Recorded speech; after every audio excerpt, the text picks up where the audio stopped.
You're listening to the Show We Go Baseball podcast.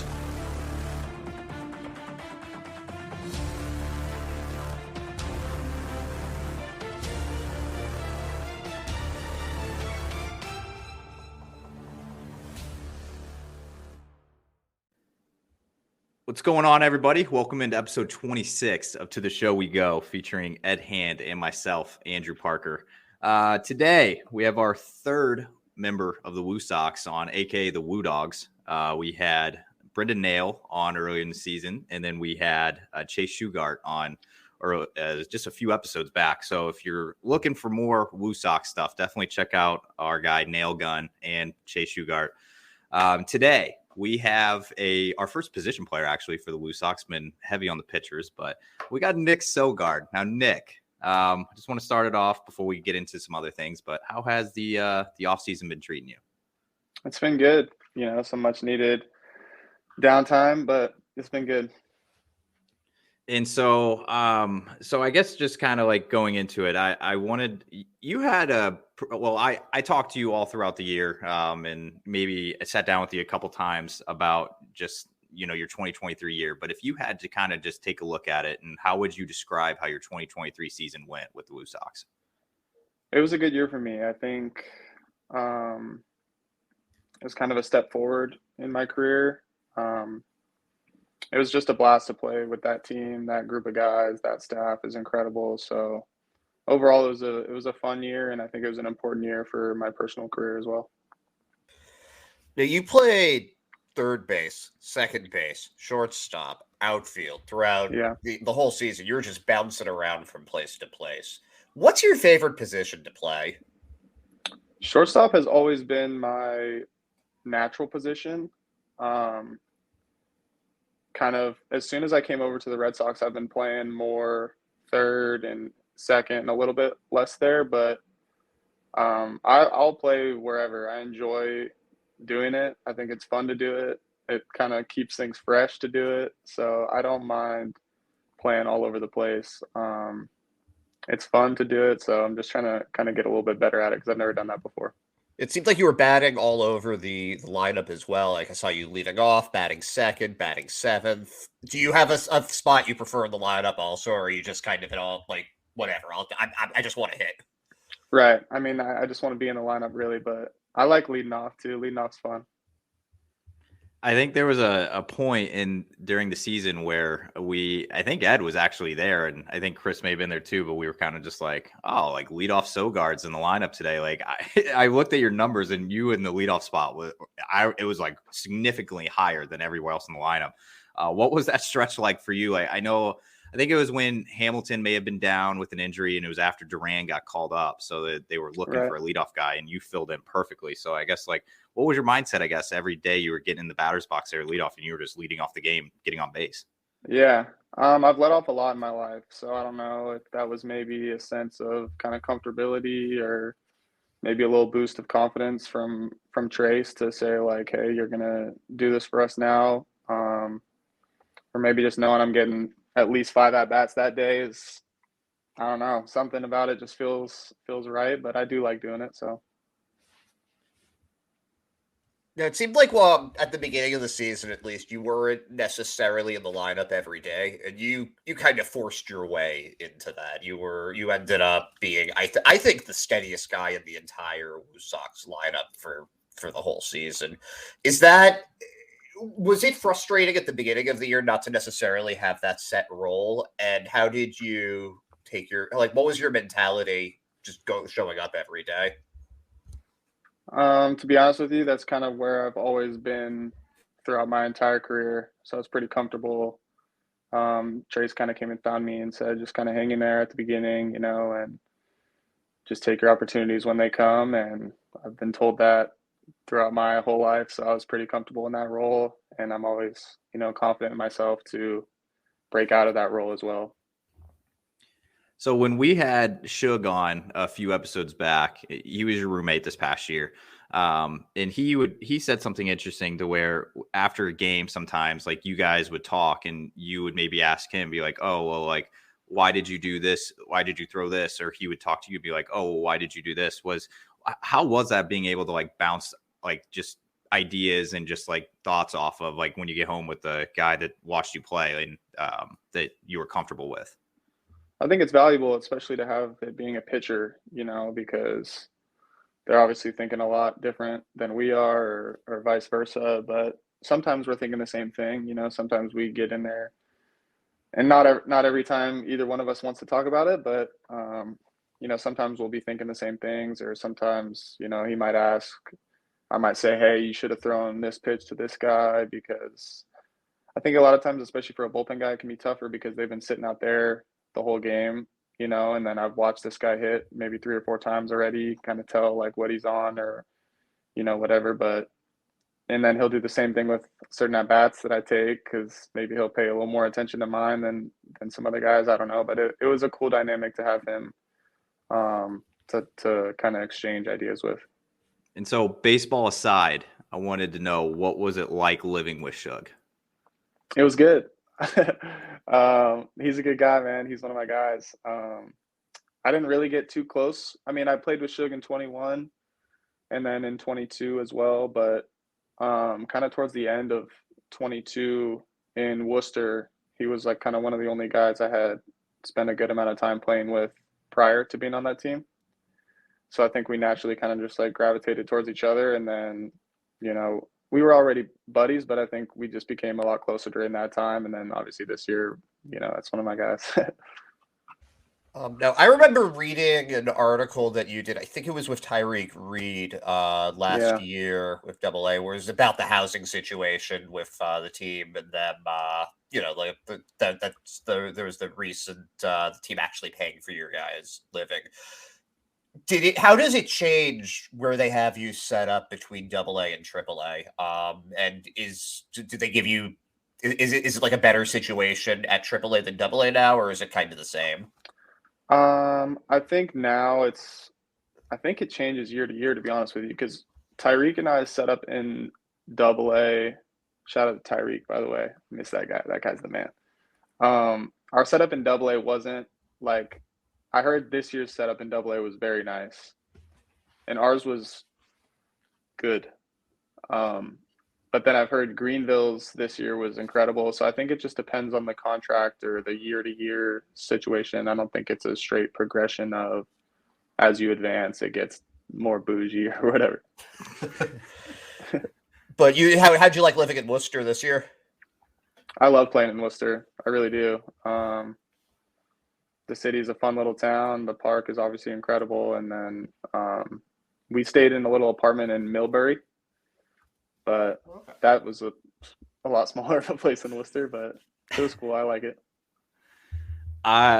So in the locker room this past year in Worcester, I think you might be towards the top of the list for the most outgoing guy in the room. And every day when me and Chris would go around the corner into there, and we would hear somebody like kind of yelling, maybe just getting a little hyped up, we're like, that's Nick Sogard.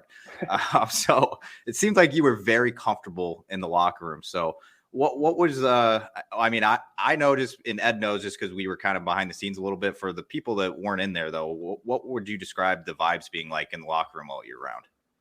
Yeah. My parents would be surprised to hear you say that. I think I kind of grew up being more shy. So for them to hear you say that, I think that's a testament to my teammates though, like I really do like love those guys, and it was just a good time to be there every day. So I think they probably bring that out of me. I have good energy being around them and doing the job that I'm doing. So I genuinely just enjoy being in that space every day. Yeah, my favorite Nick Sogard moment was I didn't usually show up there that early because I was always coming from my day job. But I got out early one day, and I got there just when they were putting the lineup cards up. And I'm looking at it, and I go, oh, yeah, no, Nick Sogard's leading off. I like that. And from, you were, on the completely other side of the room, I just hear this, yeah, I like that, too. Yeah, I do.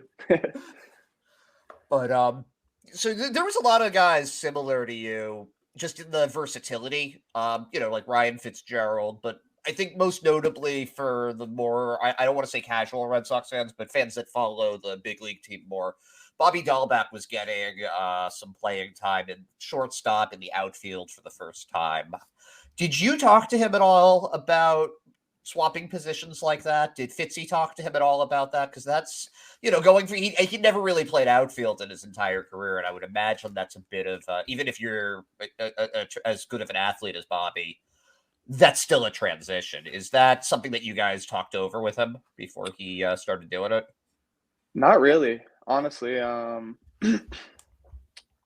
Trying to think. I mean, Bob's a very cerebral player. He spends a lot of time thinking the game, and he's talked to so many people that, he really is a true fan of the game where he's always seeking an edge or an extra, piece of information, or which I think is probably a testament to him, and that's why he made that transition so seamless. Obviously, he's an extreme athlete and great arm, great runner, the power. He can do anything on a field, but he's a hard worker too. He'd be out there every day shagging fly balls and BP, taking ground balls too, doing both most days. So anything he can do to improve his game, even at this stage in his career, is cool to watch. I'll tell you what, I saw Bobby make a play in right field where it was a ball hit off the, I'm pretty sure it was Daniel Palka that hit it whenever Syracuse was in town. Off the wall, Bobby played it so perfectly, just fired it straight shot to second base to get him out by like 5 steps. And it's just like, that guy has never played right field before this year before. I don't believe that. That was incredible. And it was kind of funny that it was on Palka as well, but I'm sure they kind of had some chatter about that, but I talked about you just being, I got the sense that you were very comfortable in the clubhouse, and I guess I want to know, like, how long did it take you after the trade? It seems like it's been 4 years now, so it's been quite a while. It seems like it's been a lot longer than that, but how long did it take you after the trade for you to get like fully like comfortable and settled into the system? I felt pretty comfortable right away. Straight into Greenville was nice. That's a great place to play too. There was a good group of guys on that team too. I think that's where this kind of core group I've been playing with since 21 has, kept advancing, and it's a really good group of guys to play with. The organization did a pretty good job of, bringing me in and kind of making me feel like it was also my first full season. So I didn't really have a lot of like expectations, or I didn't really know, because I'd only been with Tampa for such a short time. So it wasn't like it was this brand new, like, I didn't really even know Tampa that well. So I felt comfortable coming over. And did you and Oso kind of have like a little pact because you're like, hey, me and you came over together, we're in this together type thing? I didn't know Oso there, but we definitely have a pact now. Yeah, he's he the was best, awesome, dude. I love that by guy. the way. What's that? He was awesome. Like I remember interviewing him on Media Day this past year, like at Polar Park, and he was just like, I don't know. I just felt like he was always like very happy, always had a smile on his face. I don't know. I just felt like he was always like I don't even know how to word it. He was just always like good vibes, I guess. There's nobody with a better attitude maybe in the world than Ronaldo Hernandez. Yeah. There are some similarities with you two also, because he didn't really go into this season because of Alfaro. He didn't necessarily have that full-time role that maybe he expected, and he took everything that he was given and just kind of ran with it. And by the end of the season, I mean, he was drawing walks at a rate that he hadn't in his career. He was hitting homers again. It seems like there's a lot of that attitude in the clubhouse. Would you like, where it's just kind of guys seizing the opportunities that they're given? Is that something though that's more individual, or is that something that's emphasized by the coaching?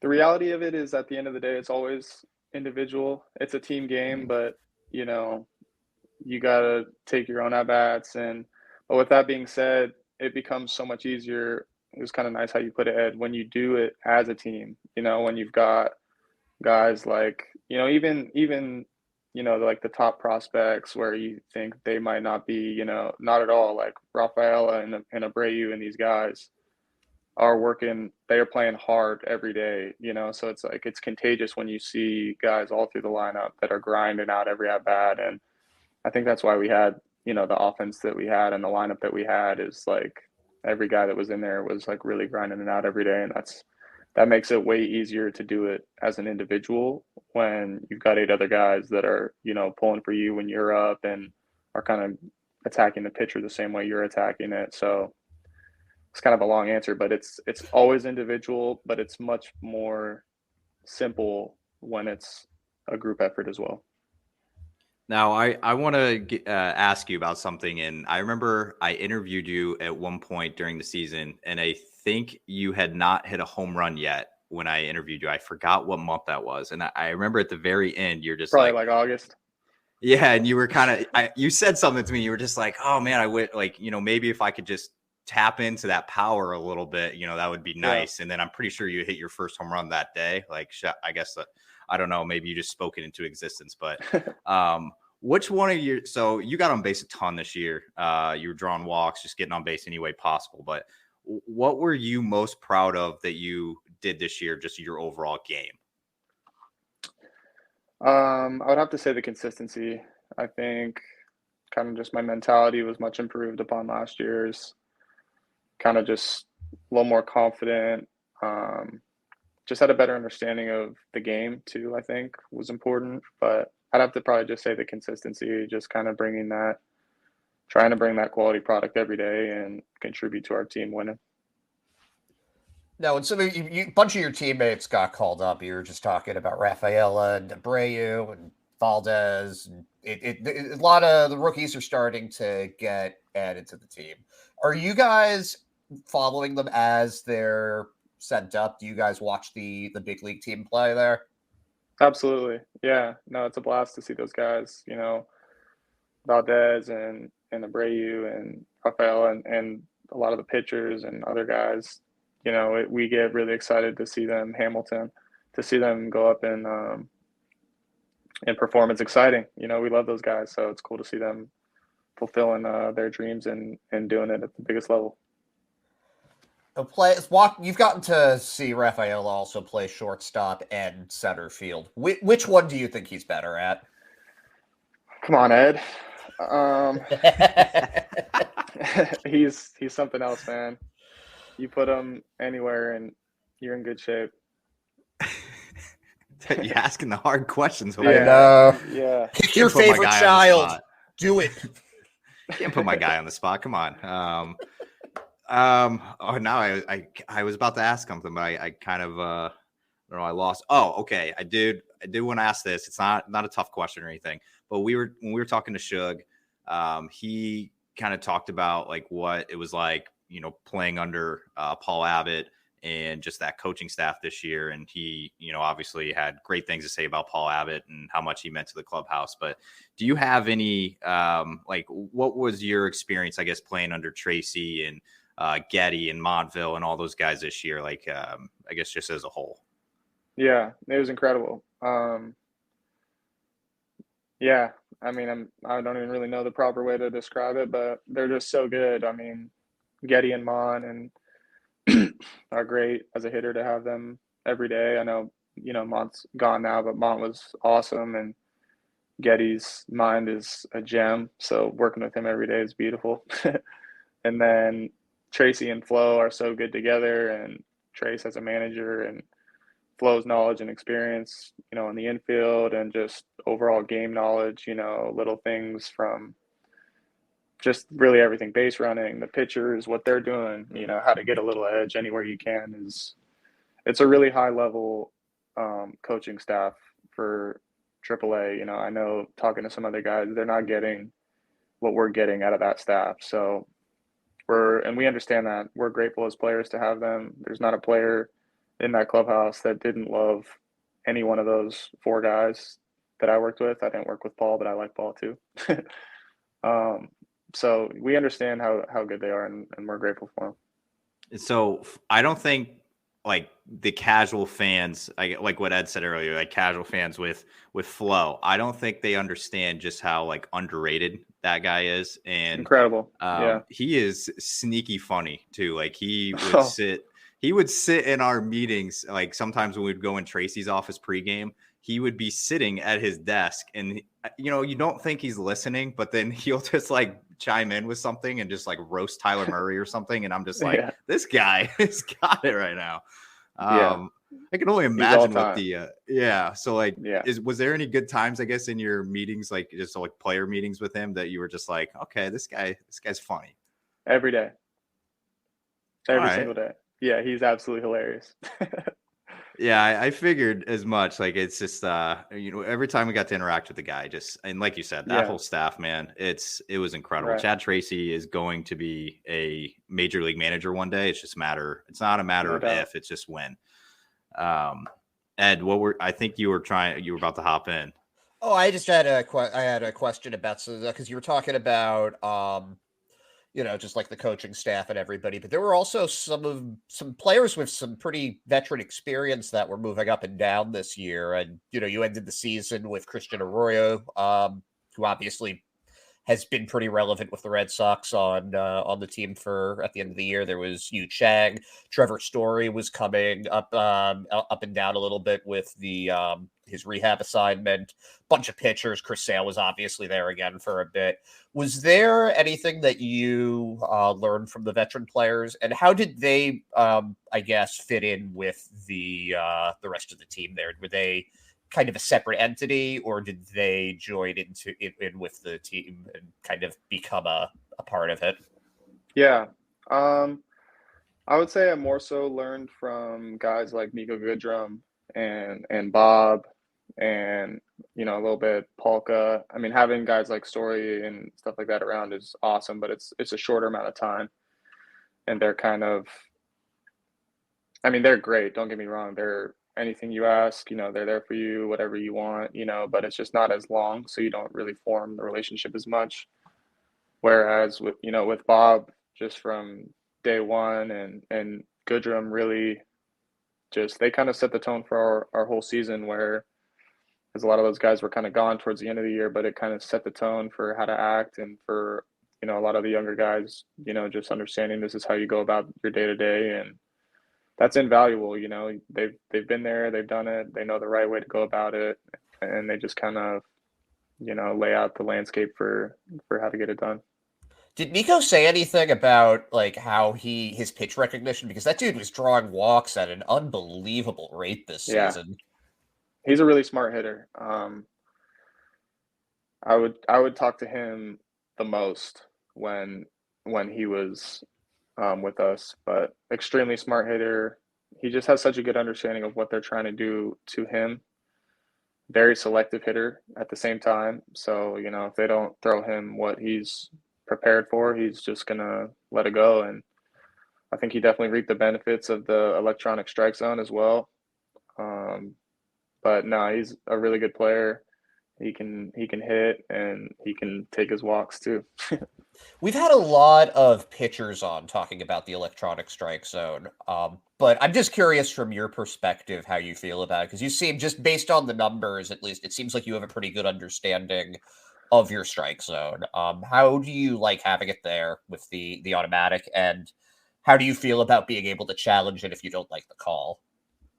Yeah, I'm all for, the human aspect of the game, and there's going to be mistakes made, but at the same time, it's like you can't afford these mistakes to be made in certain situations. Or like, I know the World Series, and they've got the little square up there, and it's like, we're probably yelling at our TVs, how could you call that a strike, or how could you call it a ball? The reality is hard for the umpires to be that good, the ball's moving too fast, it's moving all over the place. It's very hard for them.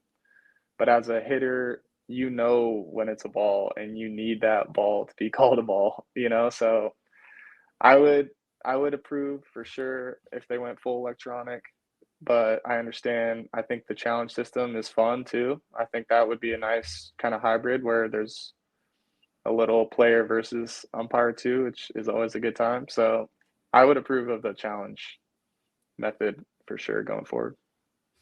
I don't know if you remember, but I think it was the last home game of the year in Worcester, and Politi was on the mound, and it was like down to the last strike, and they challenged it, and the game just kept going. And I'm just like, holy cow, like I don't know if this is like what they envisioned whenever they had this Right. the challenge Yeah. system, but That it is a was little funky when, it's late in the game and each team, we've got 2 left or they've got 3 left. And because if you get rung up on the last pitch and you got a couple left, you have to burn them. You might as well yeah. versus just walking away for it. So I do understand that. Maybe you get like a certain amount. You can't use more than 1 in an inning or something to kind of clean that up a little bit. But I'll still take that over getting rung up on a bad one to end the game for sure. Oh yeah. I have one last, like, not a hard question, but it's before I get into one-offs. You're Rule 5 eligible this offseason. You put yourself into a position to where you should be on that radar. So was that ever on your mind throughout the year? And I guess what's your mindset towards it now? The reality is we all know where we're at and we all know where we're trying to be. So, of course that's in your mind, but you can't, spend time worrying about decisions that, you don't make. So you just go out and play and, over the next couple months, we'll see what happens. But either way, next year, I'm just going to go out and play. So that's kind of where I'm at. All right. So, Ed, unless you got something to follow up on, I have some one-offs, so I'll let you. I'm ready for the one-offs. You know which one I'm excited for, so we'll get all right, there. Well, I like this because I know my man Nick Sogard is a very cultured man, and I know that obviously being a California guy, you've lived like all over the country, so I feel like you're gonna have some good answers. But yeah, the first one has been the most controversial, and you're not a Southern guy, so maybe it's not going to be as controversial. It's not like In-N-Out Whataburger because I already know your answer. Like that's Yep. Yeah, so it's not that because that's just like I would not be giving that softball question. But all right, so first question. What is the go-to fried chicken fast food place? Does Chick-fil-A count? Oh yeah. Okay. Chick-fil-A counts. I'm gonna get flack for sure from probably Suge and guys from down there, but I don't go down there. I've never been to Texas before in my life, so I don't know. I'm going with Chick-fil-A. Okay. The right answer what is is that's kind of an uncultured answer, I feel like. It's the right go-to? answer for me. I said Okay. Chick-fil-A for this too because I am also not from the South, so I don't have access to the Chicken Expresses and the Zaxby's of the world. Right. You never I had don't even know what Cane's Chicken before? Express is. I do like didn't until Cane's. Hunter Dobbins came on, so yeah. Cane's is good, but you said go to, so that Okay. is Chick-fil-A. No, it's fair. You're a Cali guy. I wouldn't expect any different. And because it is funny, it's a lot of the Southern guys. It's very like it hits home. And the Chicken Express thing, I think, is just a Texas. But Zaxby's, Cane's, can't go wrong. Chick-fil-A, I guess I'll take it. Okay, so my second question here. You grew up in California. You obviously have now played all up and down the East Coast in the Sox system. What was the number one hardest thing to adjust to cold weather here and you can't just say cold? Yeah. I don't mind the cold weather itself. But playing in the cold is a little bit of a different thing because your body needs to move quick, you need to react quick, kind of explosive movements. So playing in the cold is a little bit tougher. But even then, after a couple, this being like, I guess my second year of doing it really, because Portland was pretty cold last year. I felt way more comfortable this year than I did the year before. So just little stuff, keep the hands warm, just keep your body moving as much as you can when you're in the dugout and stuff like that, and that's helped. So my next question here is, you're a Sacramento Kings fan. Yeah. So my question is, how does it feel to be one of only 10 fans for the Sacramento Kings in the world? Dude, you got to get out to Sacramento and see what the stadium's like. Yeah, I didn't see you post at a game, I think, not too long ago. Yeah. No, it's fun. It's more fun now that they're performing a little better. So. Okay, I'll get. I was obviously joking, but I feel like if I polled people in California like who they're a fan of, it's either probably going to be Lakers, Warriors, maybe Clippers, maybe literally any team except in Sacramento. They're all gonna be Okay. Kings fans, I promise. It's kind of rowdy. You'd be surprised. It's fair. It's fair. It's they do have like a sneaky good team this year, so that's Yeah. and they were last year too. So Yeah. okay. I remember you were wearing a Kings shirt in there, and I'm kind of like, wow, that's like the first time I've ever seen somebody wearing a Sacramento Right. Kings shirt. So, Yeah. I don't know. It's kind of wild. Especially in Massachusetts. You've probably never seen that one before. Yeah. Well, like I said, though, it's like I feel like, if people, I see like some of the guys in the system from California, they're like posting like Lakers stuff and all that. I was like, okay, like I get it. It's Yeah. a very cool thing to do, I guess. All right. So I had one of my last one-offs here is, so when you left Worcester, did you drive to California? No. So I drove to Nashville, and then from there I flew to Pittsburgh. Okay. No, sorry. From there I flew to California. Sorry. Okay. Have you ever made that drive from California to like the East Coast before to play? I drove from California to Minnesota. Okay. That's my longest drive. I was going to say, do you know how long that drive would take? And it probably would make somebody go crazy. So I was curious if you've ever done it before. Yeah, no, that'd be tough. The one to Minnesota was long. It was a little over 30 hours.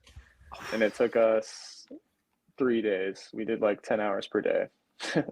That's some serious driving. Yeah, I did Massachusetts to Arizona, and I've done Massachusetts to New Orleans before. And it gets pretty pretty to Arizona, monotonous. dang. But what do you do like on those long drives? Like, are you a radio guy, podcast guy? You just talk to whoever you're with? Like, how do you kill the time on a long car trip? It kind of depends. Normally just music normally music, but sometimes I'll mix in a podcast. Yeah, I'll be honest with you. I don't actually listen to podcasts for the most part. Like I do this stuff, but it's I don't like listening to what other people are doing because then I feel like I'm going to be tempted to steal from them, and I don't want to do that. So that makes sense. It's fair. I feel like I wouldn't be doing the Sogard family justice without at least mentioning that you have one of the best support systems in, I think, well, definitely in Worcester this past year, because I got to meet your parents and they were just awesome people. Your sister even came and sang a national anthem. Like, that was cool. Yeah. So I guess like, how cool is it, I guess, to have like that good of a support system for you there that is like, they might be all the way across the country, like probably the furthest from you that they could possibly be in the United States. And they're still like, I feel like they were right there.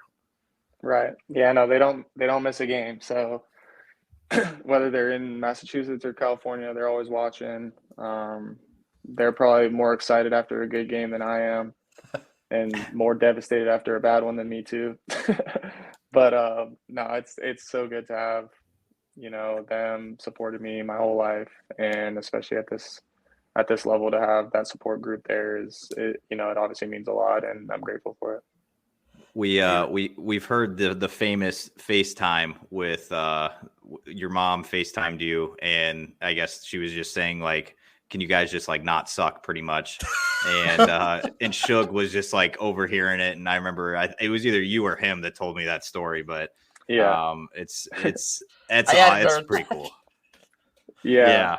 So I had just had a tough one, probably an offer with a couple Ks, and Shug gave a few up on the mound, and she called me and said, get Shug over there, and said, you guys like completely suck today or something like that. Like, figure it out. Don't do that shit again tomorrow. So that's pretty much how that call went. That's motivational speaking 101 right there. Yeah, it's out of love. She obviously didn't. She's not like serious on that call, but it's funny. She kind of is. Funny. Yeah. So your cousin was the only MLB, like former MLB player on the Czech Republic team in the World Baseball Classic last year. Is that, because I don't know if that's your side of the family or as well, is that something that you would be able to do if you ever wanted to? And would you ever want to play in the World Baseball Classic regardless? He got his Czech citizenship through his mom. So that's not something that I could get. I don't think. but yeah, the World Baseball Classic is obviously an extremely fast growing kind of thing. I mean, it's been around, but it seems like the popularity and care for it is like really skyrocketing, Yeah, you know, it blew up especially in this last last one. year. Otani, I mean, that Right, last at bat, Otani versus Trout that was right, insane. That might have been the moment, and it was a great baseball season. That might have been the best moment of it. Was that one at bat? It right. was nuts. Yeah, you can just see how much it means to represent, you know, your country and it's a really competitive tournament. So, yeah, that'd be cool. All right, Nick, I got 2 questions left. As my final ones. You've given us a ton of your time, so thank you for that. I told you off air. I was going to ask you about this. I want to know your thoughts on the ping pong table there in the locker room. Yeah. So I got some quotes from Shug about, you know, we were just kind of like, okay, like who's the best, who's the worst. And he actually, I think he maybe Brennan Nail may have said that you were like low key one of the better guys on the table. How were the battles in the locker room, I guess? There was a lot of them. The reality of who's the best, what needed to happen was a tournament because, for example, I hate to say this, but I never beat Bobby once. But Bobby never beat Caleb Hamilton once. And I beat Caleb Hamilton every time. So there's kind of a little bit of and then Fitzy was very good, but at the end, Fitzy was getting kind of got by a few guys. So there needed to be a tournament to crown a true king, which never happened, but it's competitive in there on that table for sure. Parker, I think we got to organize this for next year. I think we've got to do a bracket, man. like around the All-Star break or something, just like a tournament of to really decide this. It's like that's funny though, like the rock paper scissors sort of thing here. Right. So it ends up being matchup based. Did Bobby really have his own like custom battles like Forrest Gump? Fitzy for sure. Fitzy kind of brought that. Fitzy started that trend, if there was one, where people started buying paddles, which is true. Murph bought a paddle for no reason. Murphy's not very good. Bob did buy a paddle. So, yeah, the guys started buying paddles. I kind of just inherited one that was there and stuck it in my locker. But yeah, it was good. So it was, man, it was crazy some days just to walk in there and just like you would just hear some. And I felt so bad for Ryan Fernandez and Joe Jakes because their locker was right behind the table. And, you know, they're 2 quiet guys and the balls are just whizzing by their head. And I'm just like, dude, Joe Jakes might be a quiet dude, but like if he gets smoked in the head, like you might get upset, man. It's I don't know. You guys were nuts on the table for sure. I have one last question, Ed. I don't know what you have, but I've got 2. So I'm just gonna ask one of them right now, which is you played in the in lead up last year a little bit, the Dominican Winter League. How was your experience there? And are you going to be doing any winter ball this off season? None this off season. Just kind of prioritizing gaining strength and continuing to work on the bat speed and stuff like that. But I loved it down there. I definitely will do that again at some point in my career. I don't really know when, but I'll definitely go back down there. It was a great time. All right, Ed, you I'll finish this off if you got your last one in the tank. So my last question for you. Talked about the ping pong. You were up a bit in Worcester for 2022 also. Did you participate in the chess tournament they were doing? No, I didn't completely get boy. into the chess wave. Not really, no. Okay. That was a big deal, though. They were all about Shug the was chess for a while. proud. Yeah. I just remember hearing that Franchi was like a chess savant, so I want to know like who like the top players there were. I'm very curious about the chess scene. I wasn't super into the chess scene, so I can't tell you with clarity who was top dog, but they were definitely into it. I can tell you that much. All right, so are you a goals guy at all? What's that? Are you a goals guy? Like, do you set goals before like seasons? No, I try not to be like focusing on the numbers too much. I kind of try and maybe set more like mental goals of how I want my mind to be before I go to the field every day, or I just try to worry about the things that I can control really more so than that number on the scoreboard. Okay. Yeah, I didn't know, like, because I feel like some guys are very different with that, where I know we talked to a few guys where there's like, okay, like I want to be at like a certain like body weight, or I want to do certain things in the Okay, gym. sorry. I thought you were speaking more of like season statistic Oh, goals. no, just like what, Okay, like okay, how are okay. you prepping yourself before you show up to spring training? Like if you had Yeah. certain goals in mind. Definitely trying to gain a lot of strength. Yeah, I do have off-season goals. Sorry about that. No, it's all good. Hitting the weight room pretty hard, running are two of my main goals, and then the bat speed. So I'm going to be working pretty hard with the Red Sox on that, and as well as on my own to get that going a little bit too. We'll be looking forward to seeing Sogard in the power department next year, hitting it over that Worcester wall, man. I'm pumped to see you in spring training this year. After that, that's gonna be really cool. Yeah, we'll see how it goes. Yeah, absolutely. Well, Nick, we appreciate the time, and it's a pleasure, man. It's definitely the guy that I think trademarked the Woo Dogs. I'm pretty sure that was you. I heard it first out of your mouth, so I'm going to say it was you. I'll take it. But thank you for hopping on and joining us. Thank you, guys. I appreciate it.